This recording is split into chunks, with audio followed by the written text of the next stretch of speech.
ಇಲ್ಲ. ಬಟ್ ನನಗೆ ಬಹಳ ಖುಷಿ ಅನಿಸ್ತಾ ಇದೆ. ಯಾಕಂದ್ರೆ ಪ್ರತಿ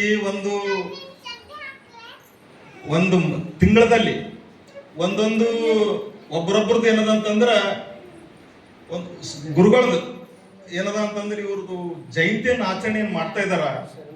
ಶರಣರ ಒಂದು ಜಯಂತಿ, ಅದರಲ್ಲಿ ಅಂಬಿಗರ ಚೌಡಯ್ಯನವರ ಜಯಂತಿ ಬಹಳ ಮುಖ್ಯವಾದದ್ದು. ಯಾಕಂದ್ರೆ ಬಸವಣ್ಣನವರಿಗೆ ಬಹಳ ಹತ್ತಿರವಾದದ್ದು. ಯಾಕಂದ್ರೆ ನೇರ ನುಡಿ ಇದ್ದಂಗೆ ಹೇಳ್ತಕ್ಕಂಥದ್ದು. ಅಂಬಿಗನೆಂದು ಕುಂದ ನುಡಿಯೆದುರು ಒಂದೇ ಹುಟ್ಟಲ್ಲಿ ಕಡೆ ಹಾಯಿಸುವನೆಂದ ಆತ ನಮ್ಮ ಅಂಬಿಗರ ಚೌಡಯ್ಯ. ಮತ್ತ ಅವರೇ ಹೇಳಿದೊಂದು ಮಾತೇನಿದೆ, ಅಂಬಿಗಸ್ತರು ನಂಬಿಗಸ್ತರು ನಾವು ಈ ದಡದಿಂದ ಆ ದಡಕ್ಕೆ ಸಾಗಿಸೋರು, ಬಟ್ ನಡುಮತ್ಲೇನೋ ಯಾರಿಗೂ ಬಿಟ್ಟಿದಾರಲ್ಲ. ಯಾಕಂದ್ರೆ ಪೂರ ಕಡಿಗೆ ಮುಟ್ಟಿಸೋರು ಅಂತ. ಯಾಕಂದ್ರೆ ಒಂದು ಸರಿ ನಾವು ನಂಬ್ಕೊಂಡೇ ಅಂದ್ರೆ ಮುಗ್ದೋಯ್ತು, ನಮ್ಮ ಜೀವ ಹೋದ್ರೂ ಪರವಾಗಿಲ್ಲ, ನಾವು ಅವ್ರಿಗೆ ಏನದಂದ್ರೆ ಕಡಿಗೆ ಮುಟ್ಟಿಸೋಂಥ ವ್ಯವಸ್ಥೆ ನಾವು ಮಾಡೇ ಮಾಡ್ತೀವಿ ಅಂತ. ಇದು ಒಂದು ನೇರ ನುಡಿ ಅಂಬಿಗರ ಚೌಡಯ್ಯ. ಇವತ್ತ ಈ ಒಂದು ಹುಣ್ಣಿಮೆ ದಿನ, ಕಾರ ಹುಣ್ಣಿಮೆ ದಿನ, ಇವತ್ತು ಎತ್ತುಗಳ ಈಗ ಎಲ್ಲ ಎತ್ತುಗಳು ಏನದ ಅಂತಂದ್ರೆ ಈಗೆಲ್ಲ ಕಲಿಯುಗದಂಗೆ ಬಂದ್ ಕಸಿ ಪೂರ ಎತ್ತುಗಳಿಗೆಲ್ಲ ಎಲ್ಲರ ಮನೆಗೆ ಯಾರು ಊರಾಗ 2 ಎತ್ತುಗಳು 4 ಎತ್ತುಗಳು ಅಷ್ಟೇ ಇರ್ಲತ್ತವ ಅಂತೇಳಿ ಪೂರಾ ಯಾವ ಊರಾಗ ಹೋದ್ರೆ ಬರೀ ಟ್ರಾಕ್ಟರ್ಗಳು ನೇಗುಲು ಆರು ಹೊಡೆಯೋದು ಇದ್ರ ಹೊಡೆಯೋದ್ರಿಂದ ನಡೆದದು. ಬಟ್ ಆದ್ರ ಇವತ್ತನ ಎತ್ತುಗಳು ಮೆರೆಸ್ತಾ ಇದಾರೆ. ಅಪ್ಪರು ಬಾಲ್ಕಿದಾಗ ಅಂದ್ರೆ ನಾ ಎತ್ತುಗಳು ಎಲ್ಲಿಂದ ತರ್ತಾರ ಅಪ್ಪರು ಅಂತ ನಾ ಅನ್ಕೊಂಡಿದ್ದೆ. ಆದ್ರೆ ಎತ್ತುಗಳು ಸಿಕ್ಕೇವ್ ಅಪ್ಪರಿಗೆ. ಯಾಕಂದ್ರೆ ಅವ್ರು ಪೈಲಿಕ್ಕೆ ವ್ಯವಸ್ಥೆ ಮಾಡ್ಯಾರ ಅಂತೇಳಿ ಎತ್ತುಗಳು ಸಿಕ್ಕೇವಿಲ್ಲಂದ್ರೆ ಎತ್ತುಗಳು ಸಿಗೋದ್ನು ಕಷ್ಟ ಆಯ್ತಿತ್ತು ಅಂತ ಅನಿಸ್ತಾ ಇದೆ. ಬಟ್ ಪ್ರತಿಯೊಂದು ಇವತ್ತು ಏನದ ಅಂತಂದ್ರ ಪ್ರತಿಯೊಂದು ಏನದ ನಾವೆಲ್ಲ ಬೆಳೆಯೋದು ಮಾಡೋದು ಹಿಂದೆ ಹಳೆ ಕಾಲದಲ್ಲಿ ಎತ್ತುಗಳಿಲ್ದೇನೆ ನಮ್ದು ಜೀವನ ಇರ್ಲಾರ್ದಂಗೆ ಆಗಿತ್ತು. ರೈತ ಮಕ್ಕಳಂತೂ ನಾವು ರೈತರಂತೂ ಬಿಲ್ಕುಲ್ ಎತ್ತಿಗೆ ಬಿಟ್ಟರೆ ಬೇರೆ ವ್ಯವಸ್ಥೆನೇ ಇದ್ದಿಲ್ಲ ಅಂದಪ್ಲೇ ಇತ್ತು. ಹಾಗಾಗಿ ಈಗ ಏನಾಗ್ಲತ್ತದ, ಈಗ ಯಾರು ನೌಕರಿ ಸಿಗಲ್ಲ ಹೊಂಟಾರ, ನೌಕರಿ ಇರ್ಲಕ್ ಮನುಷ್ಯರು ಸಿಗಲ್ಲ ಹೊಂಟಾರ. ಅವ್ರು ಬಂದ್ರು ನೇಗಲ್ ಹೊಡಿಲಕ್ ಆಗಲ್ದು, ಆರು ಹೊಡಿಲಕ್ ಆಗಲ್ದು.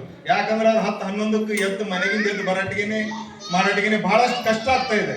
ಹಂಗಾಗಿ ಇವತ್ತು ಏನದ, ಒಬ್ಬ ನೇಗಲ್ ಹೊಡೆಯೋ ಒಂದು ಟ್ರಾಕ್ಟರ್ ಇಟ್ಟು ಡ್ರೈವರ್ ಇಟ್ಟರ ಕಮ್ಸೆ ಕಮ್ ಇಲ್ಲ ಅಂದ್ರೆ ಒಂದು ಟ್ರಾಕ್ಟರ್ ಇಟ್ಟರೆ ಮಿನಿಮಮ್ 50 ಎಕರೆ ಜಮೀನು ಆರಾಮ್ ಸರಿ ಅವ ಮಾಲೀಕ ಆಗ್ಬೋದು, ಉಳ್ಬಹುದು. ಕಮ್ಸೆ ಕಮ್ 10 ಎತ್ತುಗಳು ಇಡೋ ಬಜೆ ಅದು ಒಂದು ಟ್ರಾಕ್ಟರ್ ಇಡಂತ ವ್ಯವಸ್ಥೆ ಆ ಲೆವೆಲ್ದಾಗ ಬಂದದಂತೇಳಿ.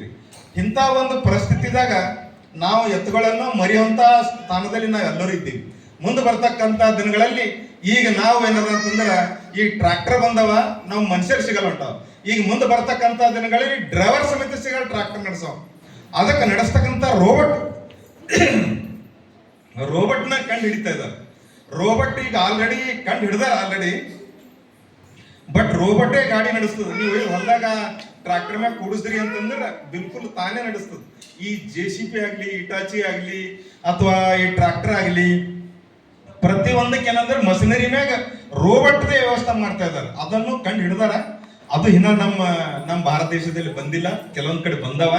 ಅದರಿಂದ ಯೂಸ್ ಕೆಲವರು ಮಾಡ್ತಾ ಇದಾರ. ಹಾಗಾಗಿ ಮುಂದೆ ಬರ್ತಕ್ಕಂಥ ದಿನಗಳಲ್ಲಿ ನಾವು ಖಾಲಿ ಮೈಂಡ್ ಯೂಸ್ ಮಾಡ್ಬೇಕಷ್ಟೇ.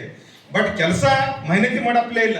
ಖಾಲಿ ಮೈಂಡ್ ಯೂಸ್ ಮಾಡಿದ್ರೆ ದಂಧೆ ಆಯ್ತದಂತಂಬ ಈ ಒಂದು ಯುಗದಲ್ಲಿ, ಕಲಿಯುಗದಲ್ಲಿ ಏನದಂತಂದ್ರೆ ಒಂದೊಂದು ಕಂಪ್ಯೂಟರ್ ಬಂದು, ಮೊಬೈಲ್ ಬಂದು ಎಲ್ಲ ಬಹಳಷ್ಟು ದುನಿಯಾ ಮುಂದಕ್ಕೆ ಹೋಗ್ಯದ.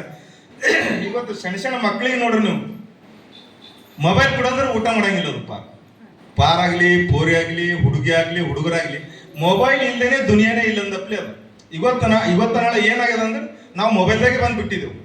ಈ ಮೊಬೈಲಾಗ ಒಂದ್ ವೇಳೆ ನೀವು ಕಲಿಯೋ ಹುಡುಗರು ಮೊಬೈಲು, ಟಿವಿ ಇವೆರಡು ಬಿಟ್ಟಿದಾಗ ನೀವು IAS IPS ಆಗ್ಬೋದು, ಡಾಕ್ಟರ್ ಇಂಜಿನಿಯರ್ಸ್ ಆಗ್ಬೋದು, ಬೇಕಾಗಿದ್ದಾಗ್ಬೋದು. ಬಟ್ ಆ ಒಂದು ಚಟಾಗರ ನಿಮಗಿತ್ತು ಅಂತಂದ್ರೆ ನೀವು ಏನು ಆಗಲ್ಲ ಅಂತೇಳಿ, ನೀವು ಒಂದು PUನ ಯೋಗ್ಯತೆ ಆಗಲ್ಲ. ಇದು ನಂದೊಂದು ಅನಿಸಿಕೆ ಇದೆ. ಯಾಕಂದ್ರೆ ನನಗೆ ತಿಳಿದಂತ ಒಂದು ವಿಚಾರನ ಹೇಳ್ತಾ ಇದ್ದೀನಿ. ಕಮ್ಸೆ ಕಮ್ ನೀವು ಇವತ್ತು ಅಪ್ಪರ್ದು ಸ್ಕೂಲಲ್ಲಿ ಬಹಳಷ್ಟು ನೋಡ್ರಿ, ಇವತ್ತು ಪೂರ ನಮ್ಮ ಬೀದರ್ ಡಿಸ್ಟಿಕ್ನಲ್ಲೇ ಮೊದಲನೇ ಸ್ಥಾನ ಅಂದ್ರೆ ಪ್ರಥಮ ಒಂದು ಅಂದ್ರೆ ಎಷ್ಟಪ್ಪ ಅಂದ್ರೆ ಎಣಿಕೆಯಲ್ಲಿ ಪ್ರಥಮ ಸ್ಥಾನದಲ್ಲಿ ಬಂದವರು ಎಷ್ಟೋ ಹುಡುಗರಿದ್ದಾರೆ. ಯಾಕಿದಾರಪ್ಪ ಅಂತಂದ್ರೆ ಅವ್ರ ಬಳಿ ಕೆಲವೊಂದು ಕಂಡೀಷನ್ಸ್ ಅವ. ಮೊಬೈಲ್ ಇರಬಾರ್ದು, ಬಂದು ಭೇಟಿಯಾಗವತ್ತಿನ ಬಹಳಷ್ಟು ನೀಟಾಗಿ ಬರಬೇಕು, ತಾಯಿ ತಂದೆಯಾಗಿ ಭೇಟಿಯಾಗಬೇಕಾದ್ರೂ ಬಿ ಒಂದು ಸಿಸ್ಟಮೆಟಿಕ್ ಇರಬೇಕು. ಈಗ ನೀವು ಎಷ್ಟು ಸಿಸ್ಟಮೆಟಿಕ್ ಇದನ್ನು ಕುಂತೀರಿ. ಈಗ ಇದೇ ನಾವು ಎಲ್ಲರ ಹೋಗಿ ಹೊರಗಡೆ ಬೇರೆ ಶಾಲೆಗಳು ನೋಡ್ರಿ, ನೀವು ಅವ್ರ ಬಗ್ಗೆ ಸಿಸ್ಟಮೆಟಿಕೇ ಇಲ್ಲ. ಅವ್ರ ಲೈನ್ ಇಲ್ಲ, ಲೆವೆಲ್ ಇಲ್ಲ, ಯಾವ ಮುಂದಿನ ಹಿಂದೆ ಕೊಡ್ತಾನ, ಹಿಂದಿನ ಮುಂದೆ ಕೊಡ್ತಾನ, ದೊಡ್ಡ ಒಂದು ಲೈನ್ ಇಲ್ಲ. ಈ ಟೈಪ್ ಏನದ ಅಂತಂದ್ರ ಮನುಷ್ಯಾಗ ಸ್ವಚ್ಛತೆ ಎಂಬುದು ಬಹಳ ಮುಖ್ಯ ಅದ. ಮತ್ತು ನಾವು ಏನೇ ಮಾಡ್ಬೇಕಾದ್ರೂ ನಮ್ಮ ಬಿಲ್ಕುಲ್ ಏನದ ಅಂತಂದ್ರೆ ನಿಮ್ಮಲ್ಲಿ ಈ ಒಂದು ಎಲ್ಲಾ ಮಾತಿನಿಂದ ಅಪ್ಪೋರ್ ಇಟ್ಟಾರ ಅಂತ ಹೇಳ್ಯಾರ. ಇವತ್ತು ನೀವು ನೋಡ್ರಿ ಗುರುಕುಲ್ ಸ್ಕೂಲ್ ಅಂತಂದ್ರೆ ನಮ್ಮಲ್ಲಿ ಬಿಲ್ಕುಲ್ ಭಾಲ್ಕಿ ಅಪ್ಪೋರ್ ಸಾಳಿಯಪ್ಪ ಅಂತಂದ್ರೆ ಬಿಲ್ಕುಲ್ ಎಲ್ಲಿಂದ ಗುಲ್ಬರ್ಗ, ಬೆಂಗಳೂರು, ಉಲ್ಟಾ ಬೆಂಗಳೂರಿಗೆ ಹೋಗ್ಬೇಕಾ, ಬೆಂಗಳೂರಿನ ಜನ ಇಲ್ಲಿ ಬಂದೆಲ್ಲ ಸೇರಿಕೆ ಮಾಡ್ತಾ ಇದ್ದಾರೆ.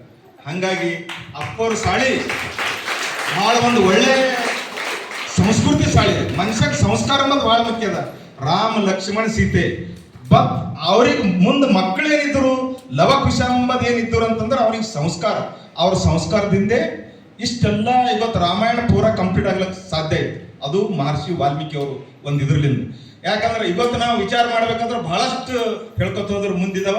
ಬಟ್ ಅವ್ರ ಹಂಗೆ ಲವಕುಶ ನಂಗೆ ತಾವು ಕೂಡ ಒಳ್ಳೆ ಅನುಭೋಗಿಸ್ತರಾಗಿ, ಒಳ್ಳೆ ಡಾಕ್ಟರ್, ಇಂಜಿನಿಯರ್ಸು ಅಥವಾ IAS IPS ಆಗಿ ಇವತ್ತು ಅಪ್ಪೋರ್ ಹೆಸರು ಏನಿಗೆ ಇವತ್ತು ಎಲ್ಲಿಗೆ ನಡೀತಾ ಇದೆ, ಎಲ್ಲಿಗೆ ಆಕಾಶಕ್ಕೆ ಮುಟ್ತಾ ಇದೆ, ಆ ಹೆಸರನ್ನ ತಾವೆಲ್ಲರೂ ತರ್ತೀರಂತ ಹೇಳ್ಕೊಂಡು ಇವತ್ತು ನನಗೆ ಇಲ್ಲಿ ಮಾತಾಡ್ಲಿಕ್ಕೆ ಅವಕಾಶ ಮಾಡಿಕೊಟ್ಟಂತ ತಮ್ಮೆಲ್ಲರಿಗೂ ಧನ್ಯವಾದ ಹೇಳ್ತಾ ನನ್ನ ಎರಡು ಮಾತು ಮುಚ್ಚಿನ. ಜೈ ಹಿಂದ್, ಜೈ ಅಂಬಿಗರ ಚವಾಯ.